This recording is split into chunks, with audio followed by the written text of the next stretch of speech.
Welcome to our channel. Today we how to authenticate with Webflow forms using Zapier. Complete guide step by step clearly. Start by logging into your Webflow account. Navigate to the project where your form is located. Go to the Forms section in the Webflow Designer. Select the form you want to connect with Zapier. Make sure all relevant fields are properly set up in your form. Next, open a new tab and log into your Zapier account. Click on the Make a Zap button to start creating a new automation. For the trigger app, search for and select Webflow. Choose the trigger event based on your needs, such as form submission. Connect your Webflow account to Zapier by following the on-screen prompts. You will need to provide your Webflow API key for authentication.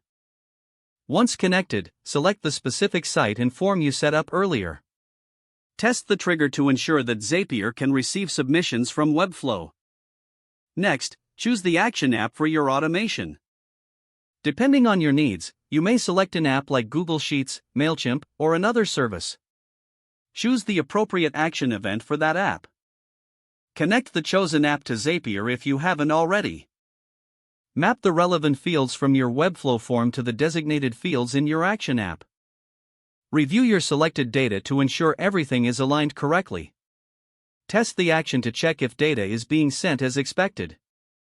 If the test is successful, you can proceed to the next step. Give your Zap a name that clearly indicates its purpose. Finally, turn on your Zap to activate the automation. Go back to Webflow and submit a test entry to see if it integrates seamlessly. Monitor your action app to confirm that the data has been received. If the page does not load, refresh the browser or try again in a private or incognito window. Make sure you are using the correct email address, then retype it carefully to avoid small typos. If your password is not accepted, use the reset option and create a new strong password you can remember. Check your spam folder for verification or security emails, then complete any requested confirmation steps. Enable two-factor authentication if available to improve account security and reduce unauthorized access risk. Don't forget to like this video and subscribe to our channel for more step-by-step tech guides.